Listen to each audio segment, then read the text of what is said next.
Um, and apparently he'll do anything. He'll pull out the stuff to make us closer to him, even if it hurts us. So I was just kind of complaining to Jonathan about our God, how like, oh, there's no way I'd worship you, God, if you didn't give me second witnesses. Because I'll go big on Jesus, but the costs of doing so are just so great. I mean, like, man, if you didn't give me some synchronicity, some love back, I'd be like, no, you're the dead God. And so that's, I know that he allows me to speak that because he's told me as a street preacher, you're going to tell it like it feels inside. And that today is kind of what it feels like, because it's kind of been the hard part of um, uh, traveling with God. And amongst those is one, he's invisible, two, he doesn't talk very loud. So I'm left to thinking, oh, was that me thinking that? Was that my idea? Because I don't like how those turn out, my ideas. But even the ones that God, like later you find out that was his idea, but that's still hard to take. And I know that's I'm glad we have the scriptures, because there's a lot of stories like that no, they still had to do hard things. In fact, I'm pretty convinced that those who go big on Jesus, more is required, like they say in The Chosen. I don't ask much of those who don't follow me, but I ask, he was telling that to Mary, I ask a lot of those who follow me, not so much of those who don't. And I'm like, yeah, I think that's true. But he's worthy of my worship. So that's what I'd say is, in the end, um, you're worthy of my worship. And I was just telling Jonathan, when I hear those phrases, some people, they're kind of like scriptural phrases, or I don't know, no other Lord but God. Yeah, that's in The Chosen. The Zealots saying this, no other Lord but God. And I said, to me, I could blend a sarcasm, like, dang it, there's no other Lord but God. I wish there was another God, one that didn't require all these sacrifices. And like, but there is no other Lord, is there? No, there's no other Lord but God. So Jesus knows, like, I think I would go worship another God, Jesus, if there was one who could prove faithful like you, but didn't require as much. And yeah, so that's my experience today. A little bitterness inside my soul that I'm just trying to get out here. But I love God, so that's why I'm excited to be with you guys in Jesus in this mess, because we're, we're all just trying to find our way with Yeah, Jesus. that's pretty interesting that you bring that up, because last night I was having a conversation with God, and it's so much easier not to believe in God, I'm gonna say. Like, I was talking a lot with God about this last night. So that's what these are. So I had some wrist injury about 10 years ago, and it's been starting to come back. And so pretty much this week with going to the physical therapist, they were like, you can't use your thumbs or your wrist on either hand. So that takes away 99% of the stuff I do.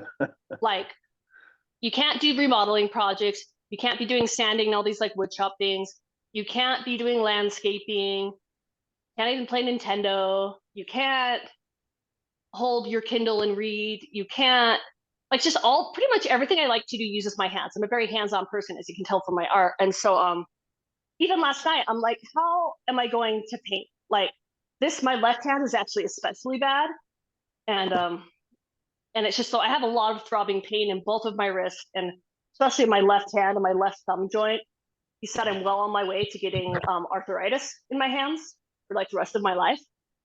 And I'm like, I'm only like 41. I'm not. But these problems started about 10 years ago. I just, pretty much what it is I'm just really hard on myself, is what it comes down to. I don't stop. I get really obsessed and addicted to things, and I keep going even though I'm in pain. That's essentially what it comes down to. But how did I get to that? So what that brings me to with regarding God and stuff is I was talking to him them last night, and I was like, I am so Like I've just been really depressed this week, honestly, because I'm like, I feel like I can't do anything that makes me happy. Um, I can't.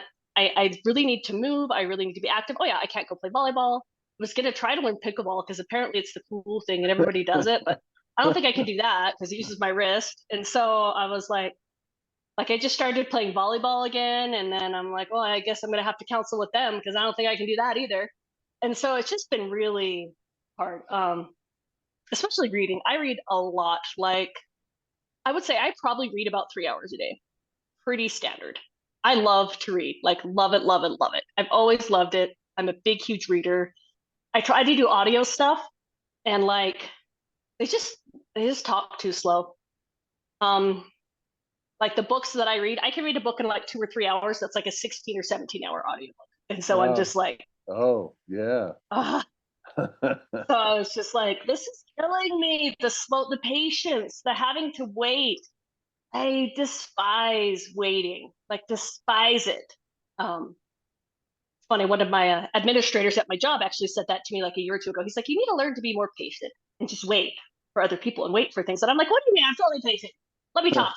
And I was, and I see that more and more. Ever since he said that, I've reflected on that. So it is hard, and it's hard to wait upon the Lord, and it's hard to wait. And so I've had some really good conversations with God and about this. And you know, one comment that I read in a book that I really liked, but that's what came to my mind last night about having like a one-on-one conversation with God is, like, so I'm sitting there last night and I write in my journal. When I'm really upset, I write in my journal at night. Like I said, I can't read it. Now I'm starting to think I should do it so I can read it and maybe do it in the daylight hours, but I don't know. It always comes in the middle of the night when I'm just really stressed and I'm trying to sleep. And I was just like, what if I'm just crazy? And we've talked about this before. What if I'm just crazy and like you're not even there? Kind of like what you said earlier, Greg. What if this is just me and I'm just like telling myself these happy little tales to make myself feel better? And because it brings me like this peace. Like, what if it's just all made up? Because I do get told that a lot by people I'm friends with and people I know. They're like, why do you even like? They're seriously, and we've said this before. They're like, why do you even believe in God? Like, so many of them were like, my life's been so much easier since I stopped worshiping. And then at first I was like, no way. But then like I can kind of see like how that would be true because God makes you force and face hard things. And it's so much easier to just avoid things.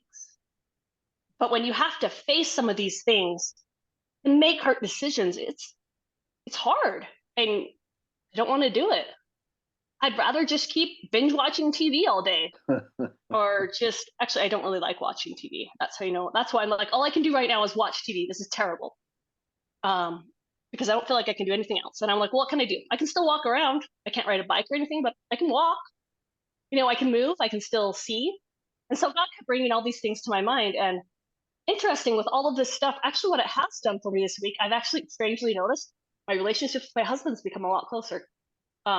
With me not being able to do all my projects, and that's been kind of strange. And then, and then,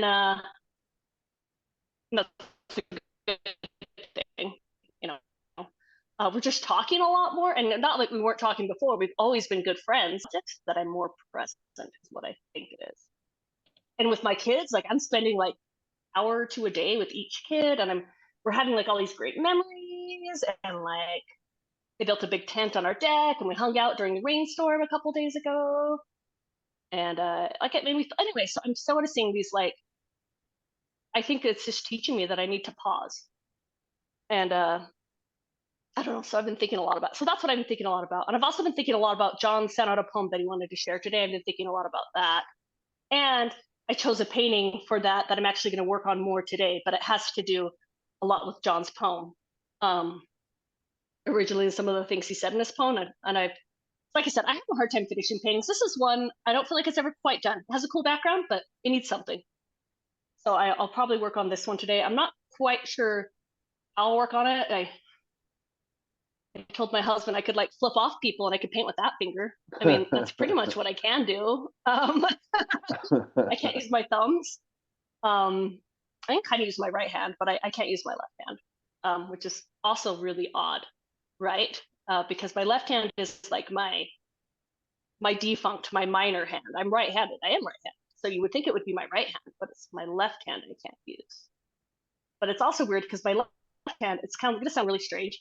My left hand is like my God hand, which sounds really weird. It's because it's so uncontrollable and it always does things I don't want. And I'm like, no, I want it to go this way, and it goes another way. I And love then, it. and I'm like, this is what I, so it's like the uncontrollable way. So it's a, I love it. it's That's great. interesting. Great parable. That's right. The uncontrolled part of us. That's like you, God. And he's like, quite a bit. You can't Yeah. control me. Yeah, I love it. Go ahead, Jonathan. Yeah, it's interesting. A couple thoughts came to my mind as you're talking. I love that painting, by the way.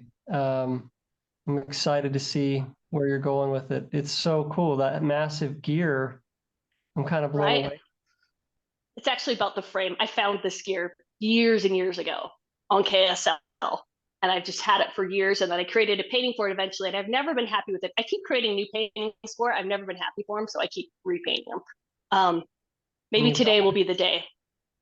I love the grungy. It's just perfect. You know, it's like you could just leave it like that, and you know, like I can't see Jesus, but it would be No. just abstract painting the way it is. But Yeah, it actually has a lot of writing on it. okay.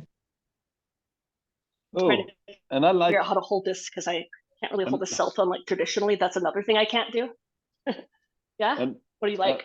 well, I just like what Jonathan just said, because it ties in really good. I'm gonna write that one down. So we've been talking about seeing Jesus in the mess.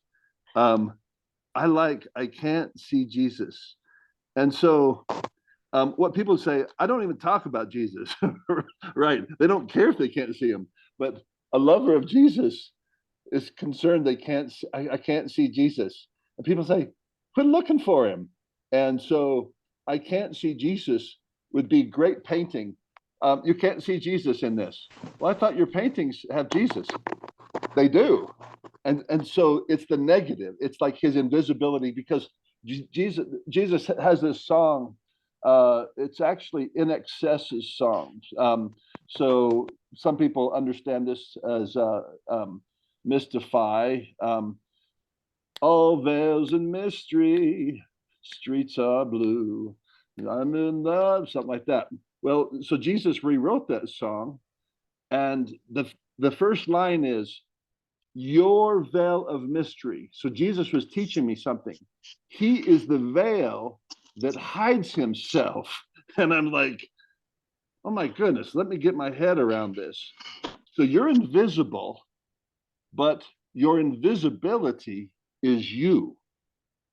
And I'm like, that's harder for a human who's not trained in Eastern ways. But so I'm declaring to him in the song, you are the veil of mystery, mercy to, mighty power, nature divine. So those four go together. So when I received that from him, so when you say, I can't see Jesus, so Jonathan says, I can't see Jesus in there, but I sure like that.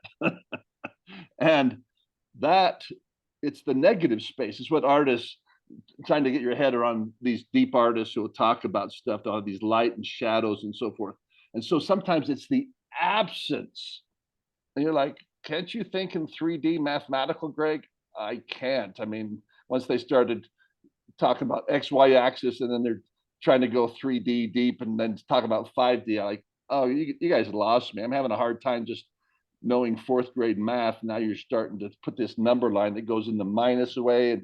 And so anyhow, that's my thought when I look at that painting, like, I can't see Jesus. And in so doing, I see Jesus. And it's like, okay, Bob, that's a guy who really wants to see Jesus, even in the absence of Jesus. So yeah, okay, thank you. I just needed to geek out on that because that's going in my Jesus life temple for sure. Yep.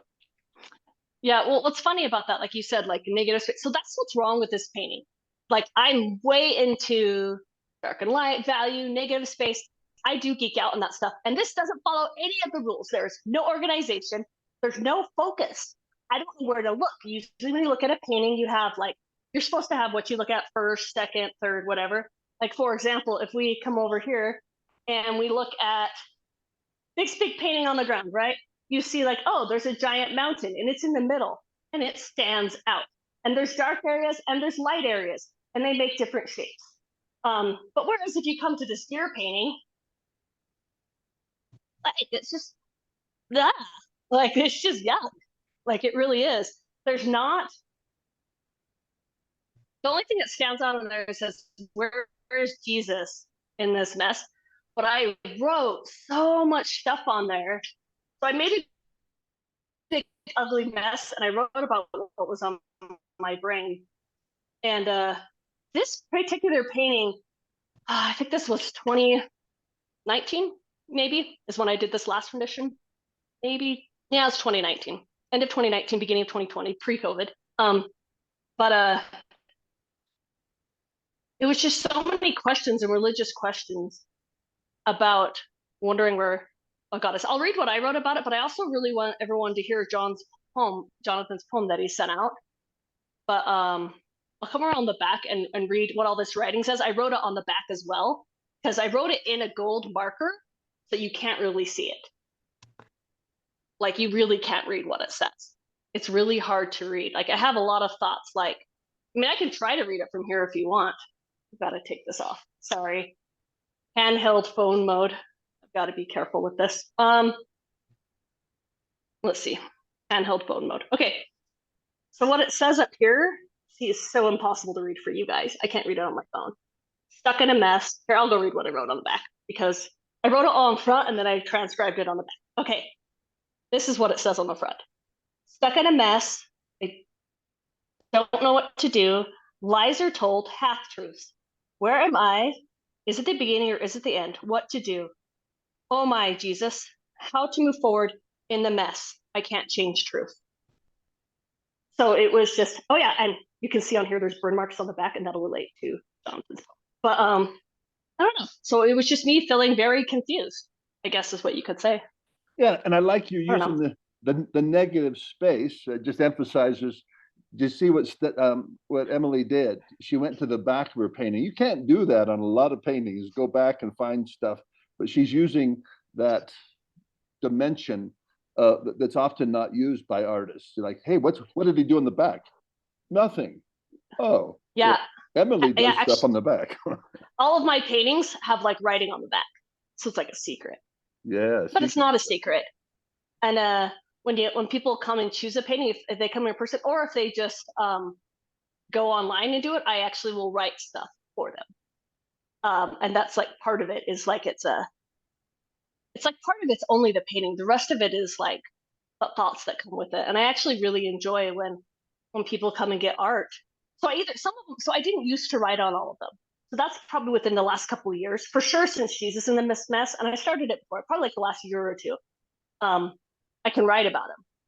But so a lot of the old ones, I was just painting a ton, but I didn't write. I'd write like 1 or 2 words. But now, yeah, like I said, I just write whatever comes to brain. And I like doing it a lot more. And so I have a lot of paintings. For example, somebody messaged me this week about a painting. And I was like, oh, I'm sorry, I don't have that painting. It wasn't a Jesus in the Mess one, because I have a lot of other ones. And I'm like, oh, like I saw this years ago and it's just been in my brain. And I'm really interested in this painting. Do you happen to still have it? And I actually don't. What's funny is it always happens at the same time. Funny enough, Greg, it's the painting your wife chose. Oh. So like I've had that painting for like 5 years, 4 years. And then all of a sudden, out of the blue, this person who I have no idea who they are contacts me and says, hey, do you happen to still have this painting? And I'm just like, actually, I don't. She's maybe interested in one of those other ones. But it's just really funny because I've literally had that painting for years. And then all of a sudden, within the same few weeks, 2 different people want it. And I didn't post online that you guys had gotten it. And so that's why it was really interesting. I don't know. It's just weird how stuff like that goes. Yeah, go ahead, Jonathan. So I have a couple thoughts. The first one is kind of has to do with what you were just saying. And that is that I know that you don't like to have to deal with prints and stuff like that. but just a thought, like I don't know where things will go. I always think really big. I don't know why. It's like it's in my, like I I'm always thinking it's like, okay, what am I going to do when millions of people want to read this or want to do this or want to, and it's like, it's really kind of, maybe it's part of my insanity, um, because, it's like people would look at me and the things I do and they're like, a million people aren't going to want to read do this, you know what I mean?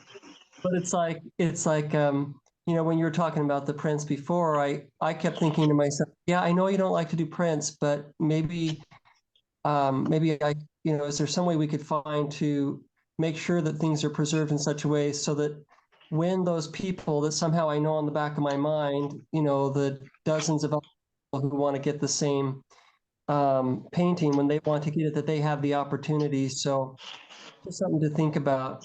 Um, I'll just comment about the painting. And if I get back to my other comment, I don't even know if I can remember the original.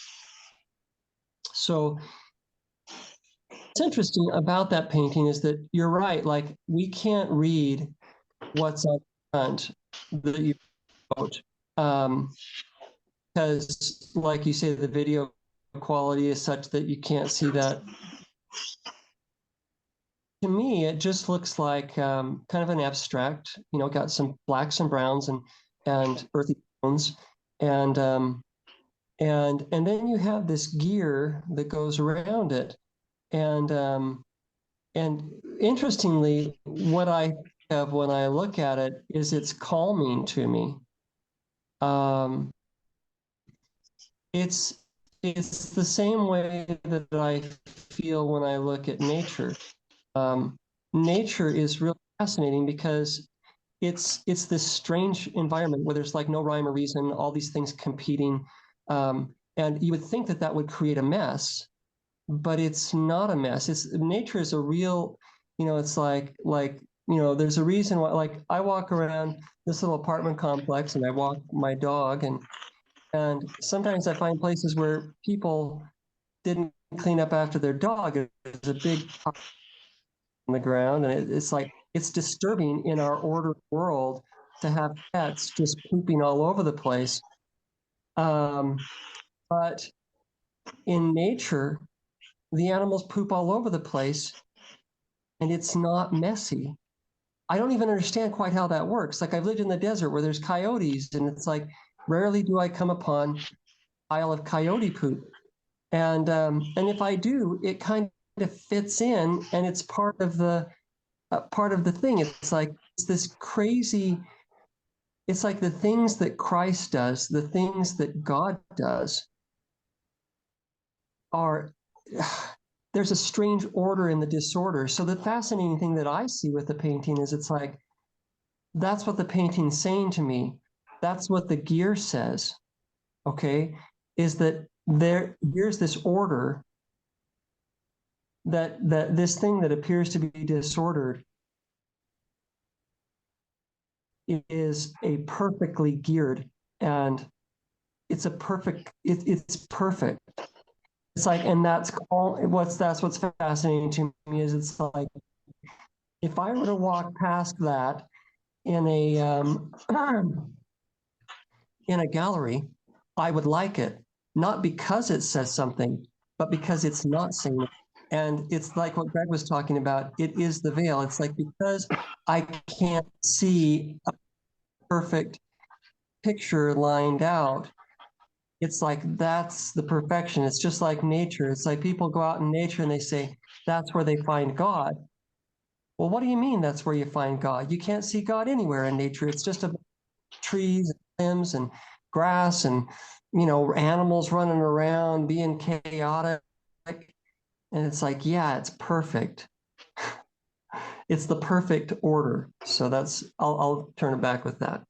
So that's a really interesting thought. I came today planning to paint this, but now talking to you guys, I'm like, maybe I should just leave it. I would I've love actually- having. Yeah, I can't see Jesus would be the title I would recommend, but you do what you want. But I love the concept because like so often, like where are you, Jesus? Like go to Walmart, like go find Jesus. Like, so I actually force it. That's what you have to do. You have to, so I call it war shopping. So you're shopping and you're worshiping, which is like when you go get to Walmart, you just have some songs. You start singing Christmas songs is what I do, sometimes off season. In fact, I've had Walmart come up to me, employees say, you can't sing songs. So I sing them kind of loud, you know. And I said, oh, you can't sing you can't sing in the store? I said, can I talk in the store? Well, you're making too much noise. Okay, can I sing quietly? And it kind of befuddled him. I said, just like really quietly. And of course, I was trolling him. I was messing with him. And I said, because he was nervous approaching me in the first place. And there's this big guy, and I think the security ladies had sent him because I'm a pretty big guy, 6'4", 300 pounds. Like, oh my goodness, let's get this other guy. And but what that worship in Walmart has done for me is show me the void that is our lives. That you start bringing worship to these things, and you see it's inappropriate, and it's actually a sociological method. They're called, and I think it's what is that? There's a style of methodology, and sociologists and certain sociologists will go deviate from the norm. And that then reveals the norms, that it's actually when you go and break the norms. So you go into an elevator and you stand a different way than everybody's standing. Everybody's looking forward, you turn around. And that very act then starts revealing hidden structures of control. Okay, why is this guy looking at me? Why is he standing this? Doesn't he know he's supposed to? Oh, is there rules? I didn't see. I see rules that are posted, but I didn't see that was a rule. So I just can't recall from grad school what these people, it was like ethnomethodologists, something. But that's their style. They will go in and they'll just do something that you're not supposed to do. And then they'll see what people do. And then it'll start revealing these hidden structures, these hidden rules. And so that's, anyhow, that's the nature of, well, I don't know what, let's make that connection. So that painting kind of defies explanation, which then begs the question, why do you have to have it explained? Well, isn't everything supposed to make sense? Doesn't everything as a Christian make sense? No, actually, I think most of it doesn't make sense. They're called mysteries. You don't have to probe very far. Like, there are angels. Where are they at? Well, now you're asking difficult questions. Do they eat food? I'm just asking some real basic questions about angels. Well, we don't know whether they eat food, but there's spiritual food. And you could just keep asking questions like some little kid that are reasonable questions. So if we're going to believe in angels, then tell me something about them. And the answer is, I don't know. It's kind of like that painting. I said there's angels. Can you see an angel? Oh, kind of. But now tell me about them. And so that's the nature of following Jesus. They're like, you know what? Maybe I'll just stop following Jesus. Oh, my life has become more ordered. Well, then how are you going to explain that synchronicity in your life? I don't know. Listen to a song by The Police called Synchronicity. And what will that do? I don't know. Just acknowledge synchronicity, but I don't want to acknowledge that there's somebody trying to control my life or bless my life. And I'm with Emily. I'm like, that's fundamentally, we don't want an invisible God bossing our actions. As like, who wants a boss? Do you want a boss of your life and then to have an invisible boss? So I totally get why people don't want that. But they don't have to have it. They just don't believe in him. But then you're left wandering in kind of that picture right there. Well, then what is it? It's just a big mystery. So what did you just write, Emily? Oh, I just wrote "Can't find Jesus," and I wrote it with chalk. Hallelujah. Which means I wrote it with chalk, which means that I just grabbed the first piece I grabbed, and I wasn't sure what color, but you can't see it. I don't think I'll even seal it on there. Like, you can kind of see a C and an A and an N and a T, kind of. You really can't see it. You can see a US. Can't find us. I mean, I did write Jesus. But what it also, sorry, Jonathan, you had something you were going to say.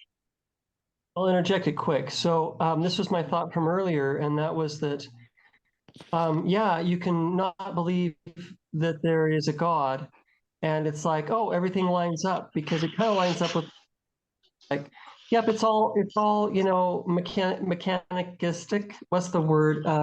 Materialistic. It's Materialistic, yep. mechanistic. No, and it's like, and it kind of seems like it all lines up, but it you'll find in time it doesn't. And what occurred to me was that like the strange thing is that this is what allows us to find meaning in the mess. Like, yeah, you can just know it's like there's no divine intent. No, this doesn't add up, and it's like you can't look at things and find meaning. And so that's what'll happen with people in time. It's like, oh, thank goodness I don't have, and that maybe they need that. But the long story short is that what I've discovered is my belief that divine intent allows me to find the divine intent within the mess of my life. And Say that again. We had a little breakup on my end. Say it again. Oh, sorry. so basically, my belief that there is a divine intent and that there is God allows me to find God, even when it doesn't appear that there is any divine intent. So, because Yeah, I can find him if I look long enough. yeah, and that's interesting that God placed first the first principle of the gospel, or in other words, the good news is believe. And that's repeated throughout Hollywood. Like Luke Skywalker's trying to learn from Yoda, that's some little weirdo creature, and Luke declares when he sees Yoda bring out his ship out of the water using telekinesis or whatever, the Force, and um, and Luke declares, "I can't believe it," and Yoda turns to him and says, "That's why you can't do it," or something to that effect. And it's so mind bending. It's like, so those who believe, they get to see Jesus. Jesus, that's a high requirement. No, you can believe whatever you want to believe. Okay, I'm not going to believe you're not there. Oh, but then you won't see me. But I need you. Okay, then you got to believe. I don't want to believe you. You force me. Can you please force me to believe in you? Because I'm really having troubles here. No, that's the devil's plan. Who says? God does. It's like, so that comment. But I also wanted to segue my interpretation when Jonathan, you were talking about this mechanistic. Why I like this painting is because what's framing this thing looks very, of all the frames I've seen that Emily's done, I haven't seen a lot of your frames, but of all the frames, this one just shouts mechanistic because it's literally what is that called? It's a wheel. It's a gear. And so those gears have been used throughout history to represent industrialization. And so that painting to me can have like dual meanings, or mechanistic society that surrounds, so like that it's round, covering all of Jesus is this mechanistic will. And it's making it harder for us to find him because we're like, I don't need God. I have AI. Say, I have Chat GPT. He is my friend. Hi, Chat GPT. Tell me a bunch of stuff that Greg doesn't know. Woo, look, I got a God that's more powerful than your God. Like, you sure do. But God made Chat GPT.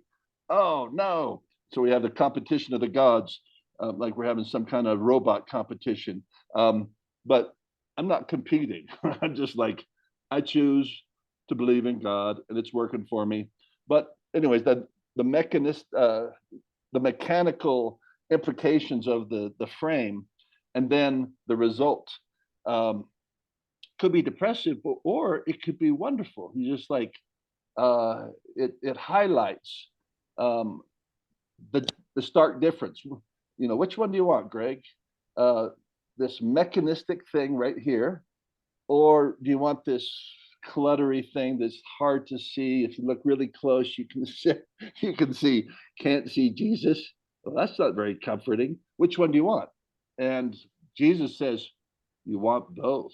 I made them all. Anyways, that's what my Jesus tells me. It's like, because I'm big into technologies and so forth. And I just believe Jesus uses technologies like he's using right now to go talk to people on Jesus in this mess. We're using Zoom, and then we'll use YouTube. That's what Jesus would do. It's a nice, comforting story to tell yourself, isn't it, Greg? It is. You ought to do the same. I don't want to. Oh, then you should not do it. Okay. Anyways, that's the thoughts I had there. I had a couple thoughts. What's really interesting is when I was painting this painting, I told you I've done it several times. I could even look up some of the different renditions of this painting. But what's really interesting about it is that I was really trying to paint Jesus. I was actually trying to paint a conversation with Jesus and Heavenly Father, and I was maybe going to put some other figures in it. And I just didn't like it. And so I kept working on it more and more and more. And then it became like this bigger mess. And then I was just like, well, I'm just going to destroy it. And I should probably put together like a YouTube thing with links and some of the different renditions this painting's gone through. This is the painting, like it was during winter time, and I put it outside. I literally built a fire on top of this painting and burned it.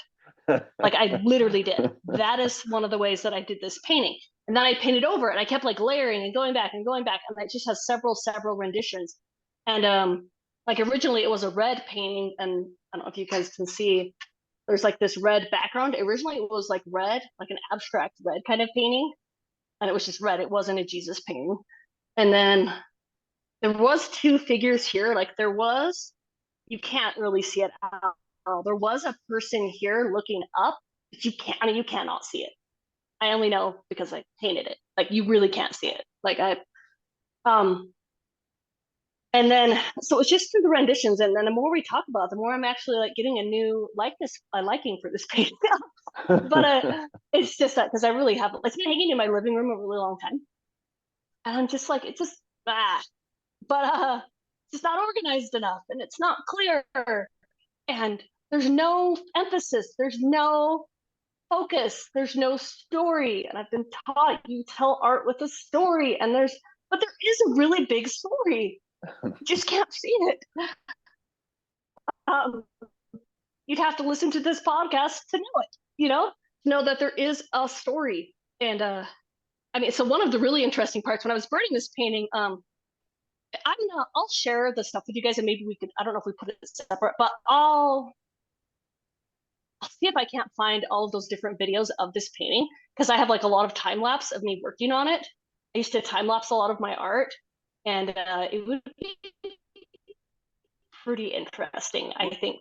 Would you guys like to see that? Yeah, do that. Some of the different renditions, like where it's evolved, like where I know I filmed when I was burning it and like building fires. It's kind of interesting. Yeah, I'd love that. Do that, and then what I'll do for this episode, I'll upload it to my video editor, and I'll include those so we can stick it on the end or something for viewers who want to see that, so that this okay. Episode will contain that. So I highly recommend it, because I'm loving the topic. I needed this topic. It's like, and so like if I was hanging that in my house, I kind of like it, because I like, kids, do you feel like this? Because sometimes you can feel like, oh, I feel Jesus. But sometimes you feel like this, like, where is he?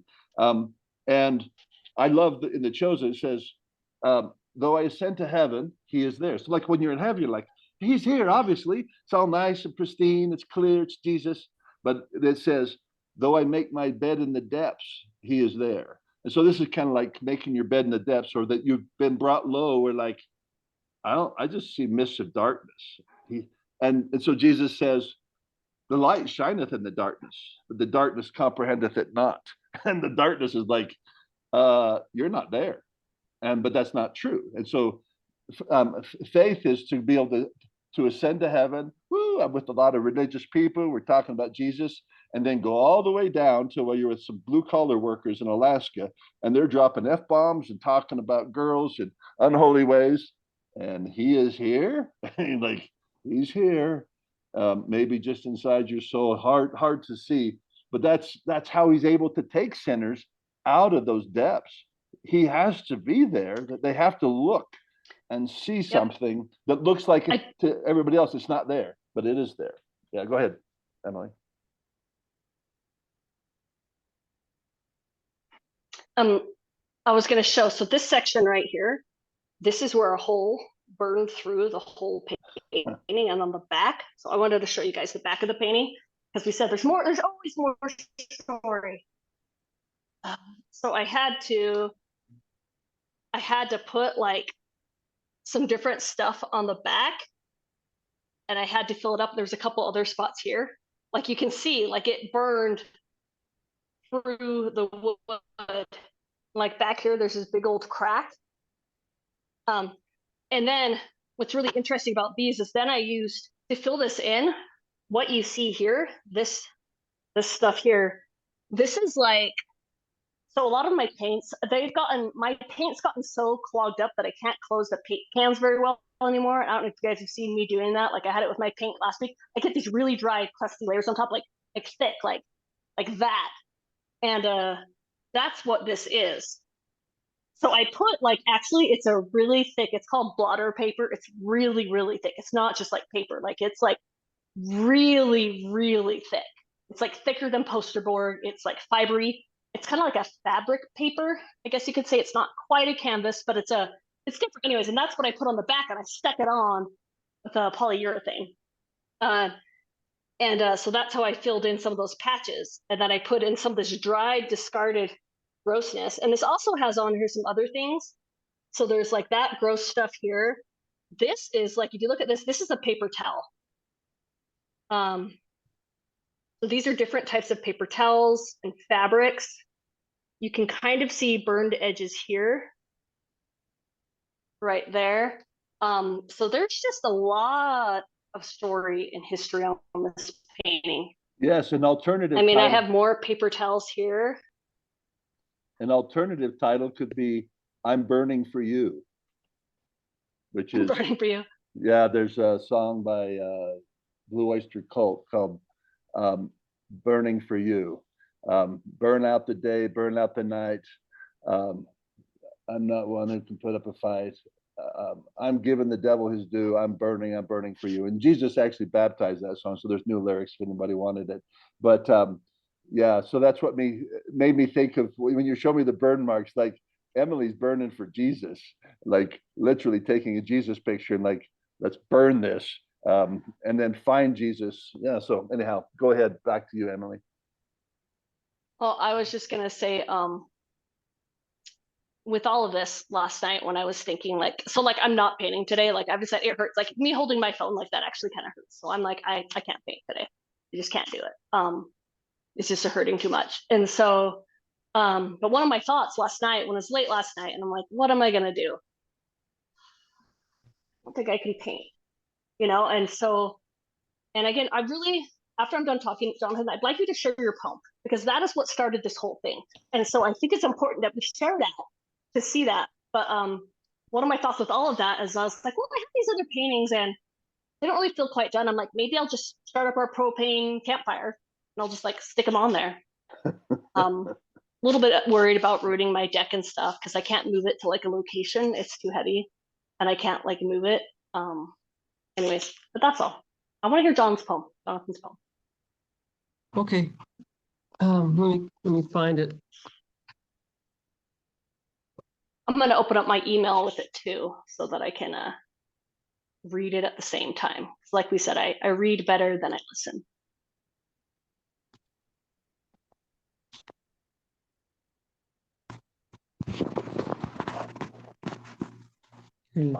So I just picked this one because I just had to pick something, and I just went back through whatever I've written for the last while. I actually didn't do the most recent stuff, but I started like in May, and I was like, well, what's anything that could be about, clearly about Jesus? Like it's like he's in everything, right? But I was like, well, this is the first thing I came across. So, all right. So I cannot shed. Let me give I guess a precursor. So I wrote this on a day. So I'm always thinking, okay, like it's well, that's not true. But it's like I'm always making connections. Even sometimes when I'm like talking to somebody, like they'll say something and it will spurn a thought that makes me think of another thought and another thing. And I'm actually a really good listener, except for the fact that like I think so in depth about what you're talking about that like I will tune out into one of the things you said and miss the next thing you said. So my mind is always making connections. And well, I'm going to silence my mute so we can hear Jonathan. Can you mute yours too?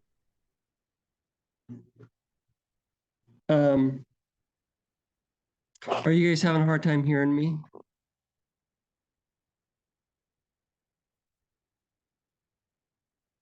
Oh, you're talking, Greg, but I can't hear you. But we're good. Okay. All right. So I'm always thinking about things and making connections. Really, it's like I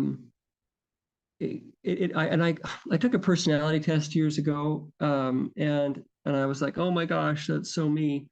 But my type basically does that. It's like we're constantly it's like one drop of an experience connects to like dozens or hundreds of other drops of experience throughout my life and things I've seen and everything.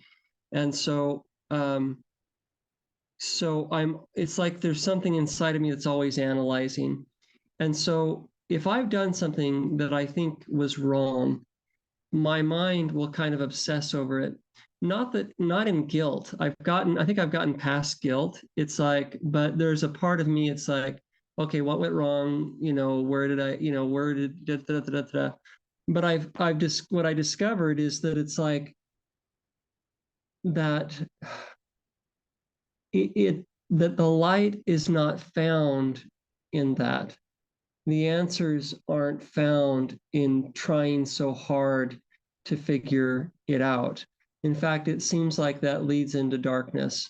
It's like if I go back, well, this happened in my life. Should I have done that? Should I not have done that? Should I have da da da da da? It's like it will just lead into darkness. So let me read the poem that gives a little context. I cannot shed old things by looking back at dark mistakes, and yet they tug at my coat and beg to be understood, as if I could figure them out, but I can't figure them out. They make no sense, and when I try, dark clouds gather, and if I am not careful, they portend doom, from which my mind must grapple to escape. And so I don't look back. I look forward into the bright light of all that he has promised.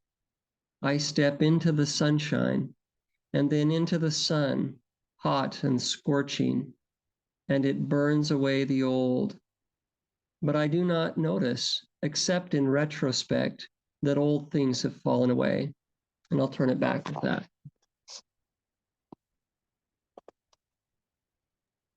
So when you shared this poem, Jonathan emailed it out early this week because we talked last week that we were going to try to start with one of his poems. And so even though we didn't read this poem at the beginning, this is what I was thinking about before we started today's episode, and what I was thinking about yesterday and then like earlier this week.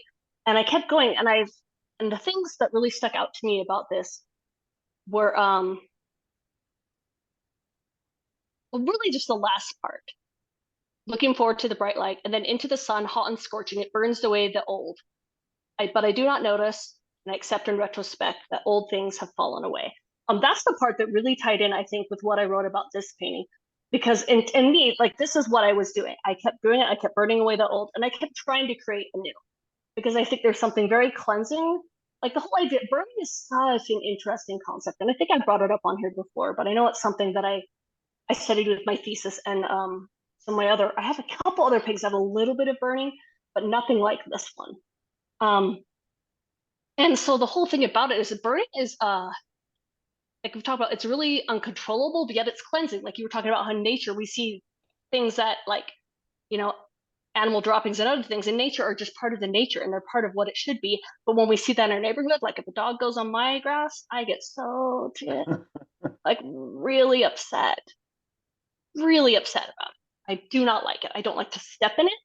Like it's ruining like my perfect organization, right? It's ruining our setup and what we've planned and what we've controlled. And so but the interesting about nature, I know I've brought this up before, but like with forests and wildfires and all those things, they actually cleanse the forest, and it's actually part of it. All the different fungus and all the decomposition and all that stuff is what helps make it grow, and it's good for it. It's really good. And so even though it's bad, it's good, right? At the same time. And I feel like that's kind of the same thing here. Like it burns away the old, but I think it's interesting also here you said, but I do not notice. Like you didn't notice that the old, like I'm asking a question now. Didn't notice that the old was burned away? Or you didn't notice that? Explain that for me. Okay, so I remember I can't remember if it was a blessing or something that one of the, you could say, the seers in my life, somebody in my life who had eyes to see things beyond the veil, but this person conveyed to me in some fashion, I can't remember how, what was conveyed from the other side of the veil was like, look, from this point forward, you're just going to happen to like look back and notice that things have fallen away, like certain faults you had or things like that. And I have discovered that, you know, it's like I'll just try at something, and it's like it just doesn't go. And then but then I just keep moving forward. Like, you know, God has said some specific things to me, like He's given me some promises. Greg and I were talking earlier in the week about how promises come because you make a sacrifice. So like God asks you to do something, right? And it's not necessarily, he doesn't like ask you to be perfect. Like, you know, he doesn't say, okay, stop this addiction you've got or whatever overnight. You know, when you talk to him, he's like, it's like Greg calls it project-based conversion, right? So it's like, you know, he says, Emily, go paint, you know, or just focus on your work, or he'll say, Greg, you know, eat a Jesus carrot. You know, Greg eats a Jesus carrot every day, you know, and you do this weird thing, you know, it's like, you know, or he says, Jonathan, you need a new job, go get a different job. And then he leads you to this weird job that, you know, like, and what happens is like, and all the while, you just kind of got your eyes on him, right? You're just focused. And then through some strange coincidence with this new job, or because you're eating the carrot, or because you're out there painting, it's like, you're not focused on that terrible fault that you had, but something happens in the process of having your eyes on him. And all of a sudden you realize, you know what? I'm not eating as much chocolate as I was, or whatever it is. Like, you know what? You actually mentioned it, Emily. This is a perfect example. It's like, I can't use my hands.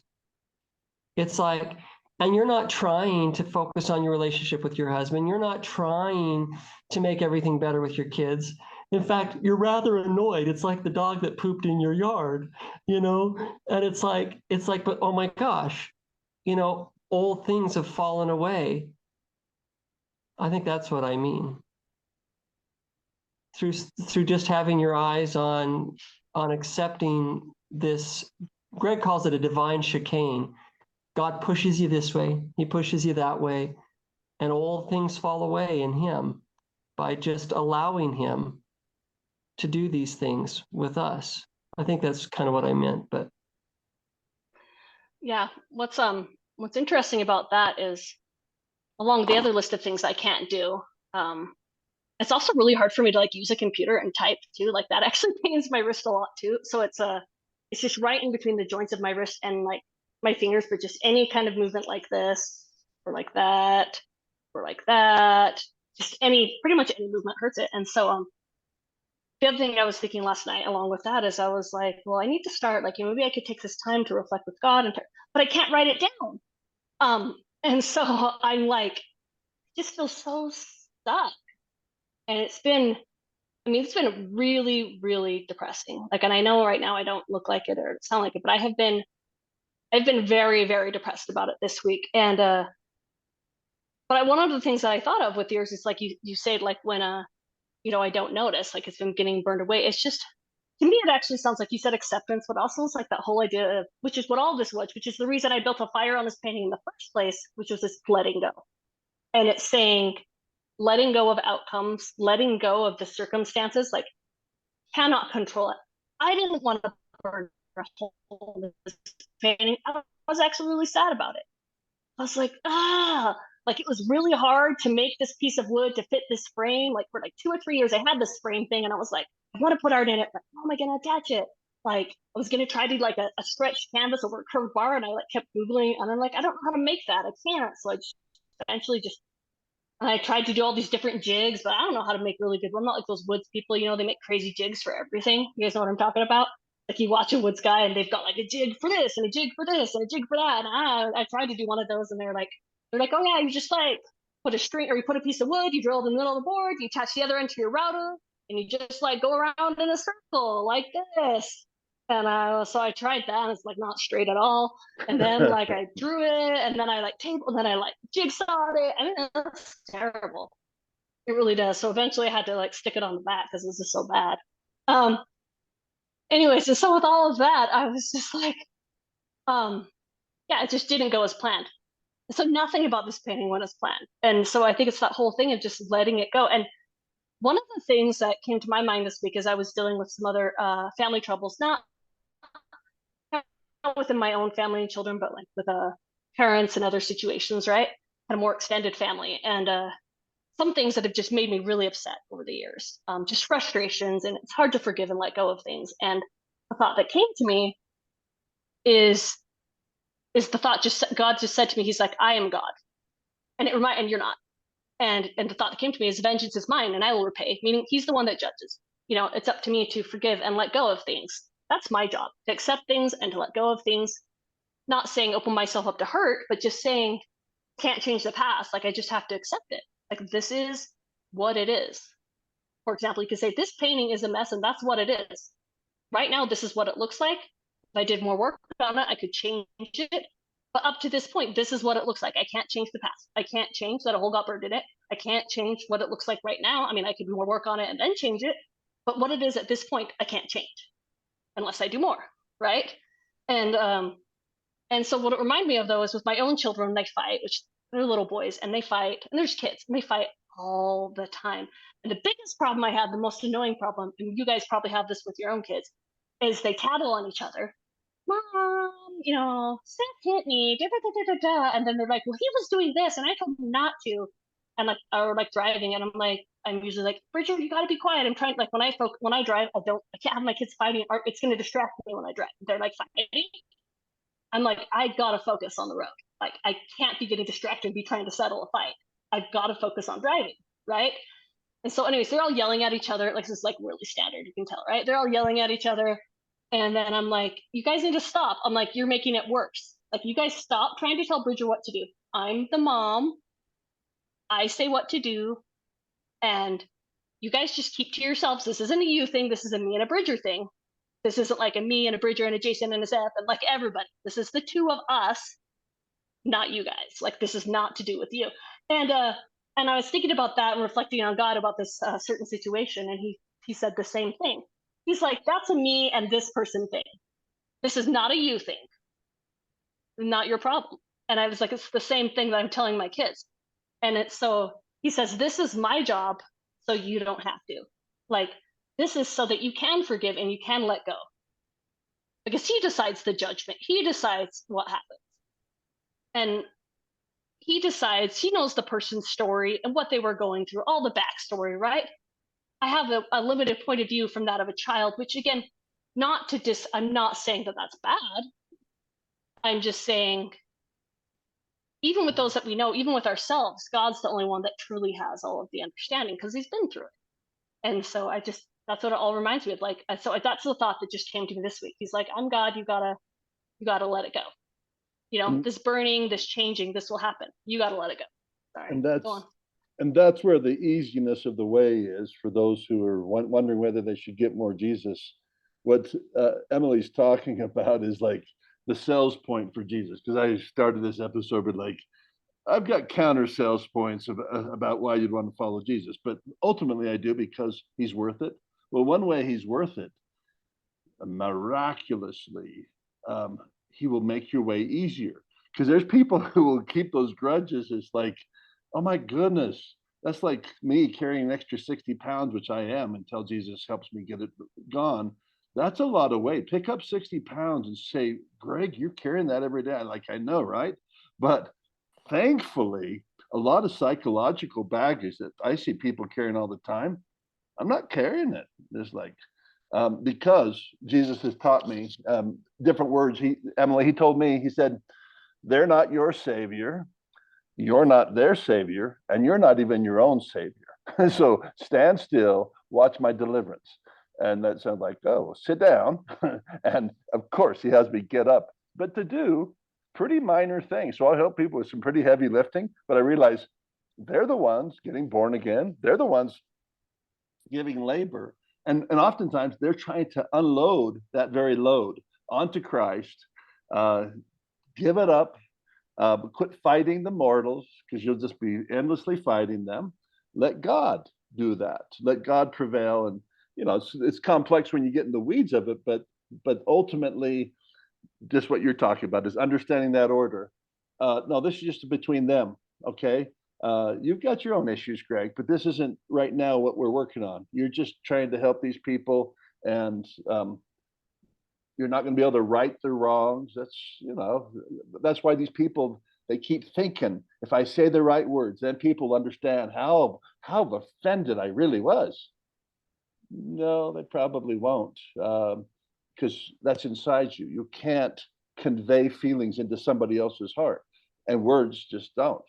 We're all just TikTok. Oh, that's interesting. People are suffering. Oh, there's people dying, and we're just trained to not care. So you think you can, with a loved one, say these words without production company, without cameras, you're going to impress upon their heart? Plus, they're kind of motivated to protect themselves, especially from those who are close. So it's like, oh, this is beyond my pay grade, isn't it, Jesus? Well beyond your pay grade. Only I can go into people's soul and make their heart contrite. And that's still, he can't do that. They have to contrite their own heart. They have to, so even God's limited. But anyhow, enough of that, but amen to what Emily's saying. Any final thoughts, guys? Because we're near the hour ish. No, I was just gonna say, yeah, we'll post some of this stuff online, and I guess I'm not doing more work on this painting. So if anybody wants this, I'm trying to decide on the pricing of this. This is probably a $3,000 painting. This is something, even with all the prints and all that stuff, there's no way that there can be a print made of this painting because of its interesting shape. So like, this is a very much a one-of-a-kind mess. I can physically not make a frame like this. So the frame is very much unique. It's just, it is what it is, and it's unique. So if you want to buy it, contact me. I hope You can Jesus send a message on YouTube, or on Instagram or Facebook, and you better do it before then Jesus. We'll split it, right? Yeah, you better do it before Jesus gives me $3,000, because I'll just take that 3,000. I'll go buy it. You'll probably have to give me $1 million though, because then I have to take care of these other debts before I buy that. But yeah, that's true. Just a warning to those millionaires out there. I'm going to get it as soon as I win the lottery. So there you go. Jonathan, you had your hand up. Jonathan said he wants it. He just won the lottery. No. I can't hear you, Jonathan. You've got to. My final comment. See, the interesting thing. Can you hear me? Just a second. We'll turn off our. Yeah. Okay. So, so my last comment was just, I think you were talking about, Emily, that you were all upset that you burned a hole through it and stuff. See, for those who geek out on art and who like to buy art, see if I had the money, that makes it so much better. It's like, oh, how many different types of paper towels? Oh, that's so cool. It's like, oh, and you burned a hole through it and there's a crack? Whoa. See, that makes it all the better. Somebody's going to be like, oh, I got to have it. It's like, that's one of a kind, truly one of a kind. So yeah, I'll pass it back. There's 2 types of paper towels, just because you were asking. There you go. And there's cheesecloth too. Woo! 2 types of paper towels, cheesecloth, blotting paper, wood, about 3 or 4 different types of paint, like different, actually, like types, like acrylic, oil, enamel, like a lot. There's a lot of Dude, different stuff. you're getting Anyways, your it's cool. money's worth. Shoot, that's a painting where you got all those paper towels in there, and I know, right? yeah, boy, they're You've got getting them. shop towels. You've got the standard paper towel. It might even be 3 times. Yeah, she could I don't probably think so. she could probably even stick some more toilet paper on there or something. If she said, "I want a little bit more out of my painting, and I'm willing to pay some more." But Yeah, I was just thinking. Sometimes I do use toilet paper. I don't think I did on this one, but I was just looking at it to see. I'm like, yeah, okay, so no, I don't think so. Not this time. Not this time. Another so time. As long though. as All right. Well, I'm gonna. Yeah, go ahead. should this episode be called "I Can't See Jesus"?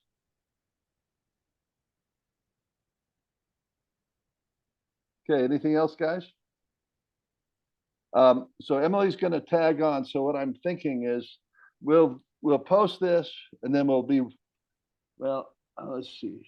I think maybe I should hold on to this until we actually have that. I don't want to post it and then repost it because then there'll be comments and so forth that are disconnected. So what's your thoughts? Do you think we should just wait to post this once you give me those clips so that I can do it? I don't want to do it wrong. I don't know. I would almost rather see the second ones as like a post 2. Okay, let's do that. Continued. Yeah, Because I like to. Because if I don't post what we talk about the day of on my social media, I like lose the momentum, I guess, and then I Okay. don't post it. So if you just get it together, put a rough thing together, and I'll get the other stuff together. You do. So yeah, so Hopefully, it won't. that'll be let's do that. released as like a bonus material as a Like bonus behind the scenes. yep. And so the viewers who are looking for that, they'll find it. It'll be at the same place, Jesus in This Mess, at the YouTube channel. Well, thanks for joining Jesus TV. We'll see you next week then.